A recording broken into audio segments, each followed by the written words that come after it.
She was told to get out and lie on the ground. When officers asked for her name, she responded, God. They're letting us know that they decide who lives and who dies. Get on the ground! All the way down. 45-year-old Ada Mae Simmons-Jones was shot and killed right here in her own home in Southfield. And police say the suspect was her own daughter. Ada Mae Simmons-Jones was found with gunshot wounds to her chest, back, and a graze to the head. This was planned. It was premeditated. Security camera video shows this woman, 22-year-old Riley Donaldson out of Ohio, allegedly arriving to the home a short time before those 911 calls were made. Although she had legal custody of the child, she never refused an opportunity for our suspect to see the child. A mother is found shot to death inside her own home. Her 3-year-old granddaughter is in the house when it happens. Her elderly mother-in-law hears the gunshots from another room, and less than 24 hours later, police track down the person they believe pulled the trigger. When officers finally place her in handcuffs, they ask her name. She does not give them one. Instead, she tells them she is God. This is the story of Ada Mae Simmons-Jones, a 45-year-old realtor and grandmother from Southfield, Michigan, and the devastating custody battle that police say ended with her own daughter taking her life. Before we go further, we want to be upfront about something important. The person accused in this case has been charged, but she has not been convicted. Under the law, she remains presumed innocent until a jury says otherwise. Everything you are about to hear is based on verified reporting from outlets including Fox 2 Detroit, WXYZ Detroit, Click on Detroit, CBS News Detroit, and Law and Crime, along with statements made directly by the Southfield Police Department and the Oakland County Prosecutor's Office. We are going to walk you through exactly what investigators say happened, what evidence they have gathered, and where this case stands today. If you care about true crime stories told with accuracy and respect for the victims at the center of them, go ahead and subscribe now, because this is a case we will continue following as it moves through the Michigan court system.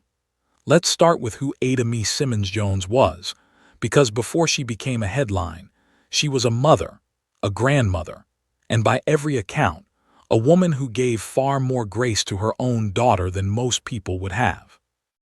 Ada Mae Simmons-Jones was 45 years old, living in Southfield, Michigan, a suburb just northwest of Detroit in Oakland County. She worked as a realtor, building a career around helping other families find homes, all while raising and protecting her own. In the months before her death, Ada Mae had taken on a role that so many grandparents across the country quietly carry, legal guardian to her 3-year-old granddaughter. That responsibility had placed her directly in the middle of a painful and complicated situation involving her daughter, Riley Donaldson. According to family members who spoke with police, Ada Mae was not a rigid or controlling presence in this custody arrangement. Investigators say relatives described her as flexible, someone who consistently allowed Riley opportunities to see her daughter despite the legal custody sitting with Ada Mae. Her husband spoke about her in the days after her death, describing her as a generous and loving woman. He said that even amid an ongoing custody conflict with her own daughter, Ada Mae never actually refused Riley access to the little girl. That detail matters enormously as this story unfolds, because it paints a picture of a mother who is trying to hold her family together, even while navigating one of the most painful situations a parent can face, worrying about her own daughter's ability to safely care for a child.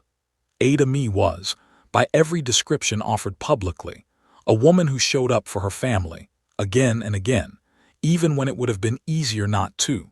Now let's walk through the night everything changed. It was Sunday, October 5, 2025. Just before 11:40 at night, Southfield police were called to a home in the 18,000 block of Bainbridge Drive, near 13 Mile Road and Southfield Road. Someone had been shot. Inside that home that night were 3 people connected to this family: Ada Mae herself, her 3-year-old granddaughter, and Ada Mae's 77-year-old mother-in-law. According to police, the elderly woman heard 3 to 4 gunshots ring out, followed by the sound of someone running out through the front door. She immediately called her son, who called police. When officers arrived, they found Ada Mae Simmons-Jones dead inside the home, killed by multiple gunshot wounds. Her granddaughter, just 3 years old, had been in the house the entire time this happened. It is one of the most heartbreaking details in this entire case. A small child present during an act of unimaginable violence involving her own family. Investigators moved quickly to process the scene. They recovered shell casings, evidence that would later be sent for ballistics testing, the kind of forensic analysis that can help trace a weapon to previous crimes or confirm it as the one used in this particular shooting. And in the process of searching the home, detectives found something that would become one of the most pivotal pieces of evidence in the entire case. A purse left behind at the scene. Not Ada Mae's purse. Investigators say it belonged to Riley Donaldson. According to Southfield Police Chief Elvin Barron, in her rush to flee the scene, the suspect left that purse behind, and it contained identifying items. In the chaos of fleeing after a shooting, something as small as a forgotten purse can become the single piece of evidence that unravels an entire case. Investigators also recovered security video that showed a car pulling up to the home that night, and then leaving again shortly afterward, footage that helped establish a timeline for exactly when the shooting occurred and when the shooter left the property. From there, investigators traced Riley Donaldson's movements. Evidence suggested that after leaving the scene, she drove toward Lake Township, Ohio, near Toledo, before doubling back. The following day, October 6th, Southfield Police, working alongside the Oakland County Auto Theft Task Force, located her in the parking lot of a CVS store in Detroit. She was sitting in the front passenger seat of a car with 3 other men. Police later confirmed that those 3 men had no connection whatsoever to the homicide and were released without charges. Body camera footage from that arrest was later released publicly by the Southfield Police Department. Chief Barron said that when officers asked Riley Donaldson for her name, she did not answer with her own name. Instead, she told them she was God. Chief Barron addressed that moment directly during a press conference, saying that when you look at individuals who use that kind of language, what they are often communicating is a belief that they alone decide who lives and who dies. It is a chilling detail, and one that immediately raised questions about what state of mind Riley Donaldson may have been in, both during her arrest and potentially during the shooting itself. So let's talk about who Riley Donaldson is, and what police believe led her to allegedly take her own mother's life. Riley Donaldson is 22 years old, from Cincinnati, Ohio. At the center of this case is a custody arrangement that had clearly been a source of deep pain and conflict within this family for months before the shooting ever happened. Ada Mae Simmons-Jones held legal guardianship of Riley's 3-year-old daughter. That arrangement did not happen in a vacuum. Legal guardianship transfers like this one are typically the result of serious concerns about a parent's ability to safely care for a child, and they are rarely granted lightly by any court. 2 months before the shooting, on August 26th, tensions in this family reached an earlier breaking point. According to police, Riley Donaldson took her 3-year-old daughter without permission and also allegedly stole her mother's vehicle and the family dog, fleeing to Ohio. The child and the vehicle were eventually located and recovered. The family dog, however, was never found. At the time, Ada Mae made a decision that, in hindsight, speaks to just how much grace she continued extending toward her daughter. She declined to press charges against Riley for that incident. Think about that for a moment. A mother who had just had her granddaughter and her own vehicle taken without permission chose not to pursue criminal charges against her own daughter. She chose forgiveness, or perhaps simply hope, that things could still be worked through as a family. Just weeks later, according to police, that same daughter allegedly returned to her home and shot her to death. Chief Barron has been direct in describing how investigators view the motive in this case. He has stated clearly that the shooting is believed to be tied to the ongoing custody dispute over the 3-year-old girl. Police also revealed something significant about Riley Donaldson's background during their public statements. Chief Barron said that Donaldson has documented mental health issues, but he was careful to clarify that despite those documented struggles, investigators believe she understood the nature of her actions at the time of the shooting. That distinction matters enormously, both from an investigative standpoint and from a legal one. Chief Barron specifically used the word calculated to describe what happened, and stated flatly that this was planned, this was premeditated.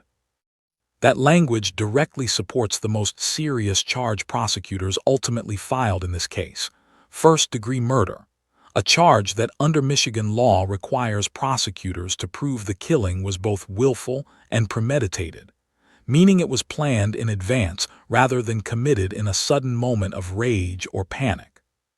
The security footage police recovered, showing a car arriving at the home and then leaving again shortly after, along with the physical evidence found inside, the purse left behind, and the pattern of Riley's movements immediately following the shooting, all point, according to investigators, toward a person who came to that home with a specific and deadly intention already in mind. We do want to pause here and acknowledge something important. The mention of documented mental health issues does not mean we, or anyone else, should draw conclusions about mental illness and violence more broadly. The vast majority of people living with mental health conditions are never violent toward others. What we can tell you is only what Chief Barron stated publicly, that investigators are aware of her history, and that despite it, they believe she was capable of understanding what she was doing on the night of October 5th. Now let's talk about what happened after Riley Donaldson's arrest, because the legal process that followed reveals just how seriously Oakland County prosecutors are treating this case. Oakland County Prosecutor Corinne D. McDonald personally announced the charges against Riley Donaldson, first-degree murder and felony use of a firearm. Prosecutor McDonald released a statement following the charges, saying that Ada Mae Simmons-Jones's death is a tragedy, and that while nothing can bring her back or repair the loss for her loved ones, her office would fight to get her justice. Riley Donaldson was arraigned on October 10th in the 46th District Court. When she was formally informed of the murder charge against her, she reportedly responded with a single word, "okay," and then requested a lawyer. She was denied bond, meaning she will remain in custody at the Oakland County Jail throughout the pretrial process rather than being released while awaiting trial. A probable cause conference, an early court proceeding where a judge reviews whether there is sufficient evidence for the case to move forward, was scheduled for October 22nd. Here is a detail that carries enormous legal weight in this case. Under Michigan law, first-degree murder carries a mandatory sentence of life in prison without the possibility of parole upon conviction. There is no range of sentencing options for a judge to consider. If Riley Donaldson is convicted of first-degree murder as charged, the sentence is fixed by law. That single fact tells you just how seriously the state of Michigan treats a premeditated killing, and it underscores exactly what is at stake for Riley Donaldson as this case moves forward. As for the broader investigation, police say ballistics testing on shell casings recovered from the scene is still underway, testing that could potentially connect the firearm used in this shooting to other crimes if it has been used before. Investigators have not publicly confirmed whether the murder weapon itself has been recovered, though Chief Barron indicated it is believed to have been discarded somewhere along Riley's route as she fled toward Ohio before returning to Detroit. Chief Barron, addressing reporters, reflected on just how difficult and disorienting this investigation initially appeared. He said that this very well could have been what he called a whodunit type of crime, given the level of planning involved, but that Southfield police officers worked around the clock because they knew the family deserved justice and deserved answers. That kind of urgency, going from a body discovered late on a Sunday night to an arrest by the very next day, reflects an enormous amount of coordinated investigative work completed in an extremely short window of time. Community reaction to this case has been one of shock layered with heartbreak. This was not a story about a stranger breaking into a home. This was a mother, allegedly killed by her own child, inside the house where she had welcomed that same daughter's visits despite months of painful conflict. For neighbors on Bainbridge Drive, for colleagues who knew Ada Mae through her work as a realtor, and for a broader Southfield community now grappling with the details of this case, the story cuts especially deep because of how it inverts everything we expect a family home to represent: safety, unconditional love, and forgiveness, extended even in the hardest moments. And then there is the 3-year-old girl at the center of all of this, a child too young to understand the full weight of what happened in her grandmother's home that night. A child who has now lost the woman who had legal custody of her, and whose other parent is now facing a first-degree murder charge. Whatever happens next in this courtroom, that little girl's life has already been permanently altered by a single night of violence inside a home that was supposed to be one of the safest places she knew. As of the most recent reporting, the case remains in its early legal stages. Following the probable cause conference on October 22nd, the case would typically proceed toward a preliminary examination, where a judge formally determines whether there is enough evidence for the case to be bound over for trial in circuit court. Given the severity of the charges and the evidence investigators have already outlined publicly, including surveillance footage, the purse left at the scene, and witness testimony from the 77-year-old woman who heard the shooting happen, legal observers following the case expect it to move toward trial unless a plea agreement is reached before then. Riley Donaldson remains held without bond at the Oakland County Jail as this case continues. Her defense will have the opportunity to challenge the evidence against her, to present any mitigating information relevant to her documented mental health history, and to argue her case fully once matters reach trial. Prosecutor McDonald's office, meanwhile, has signaled clearly that they intend to pursue this case as far as it needs to go to secure what they have called justice for Ada Mae. We want to take a moment to sit with what this story actually represents, beyond the legal proceedings and the evidence timeline. This is a case about a mother who tried, repeatedly, to hold her family together. A mother who took on legal responsibility for her granddaughter because it was necessary. A mother who, even after her own vehicle, her dog, and her granddaughter were taken without permission, chose not to press charges against her daughter. A mother who continued allowing visits, continued extending grace, right up until the night police say that same daughter allegedly took her life. There is no simple way to make sense of a tragedy like this one. Family violence, when it happens, often defies the easy explanations we look for from the outside. It does not always follow a clear pattern of escalating warning signs that anyone could have acted on in time.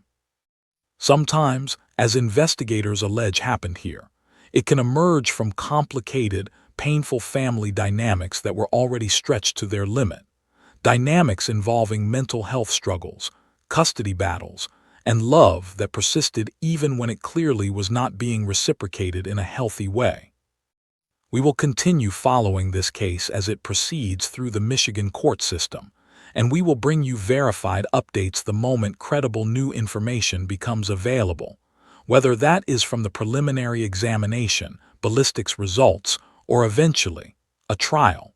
Before we close out today's video, we want to ask you directly: do you believe the evidence laid out here, the purse left behind, the surveillance footage, the timeline of her flight and return, points clearly toward premeditation, exactly as prosecutors allege?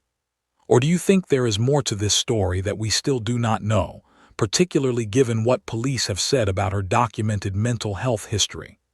Let us know your thoughts in the comments below, and please, keep the conversation respectful. A real family is grieving a real loss, and a 3-year-old girl is going to grow up in the shadow of this case for the rest of her life.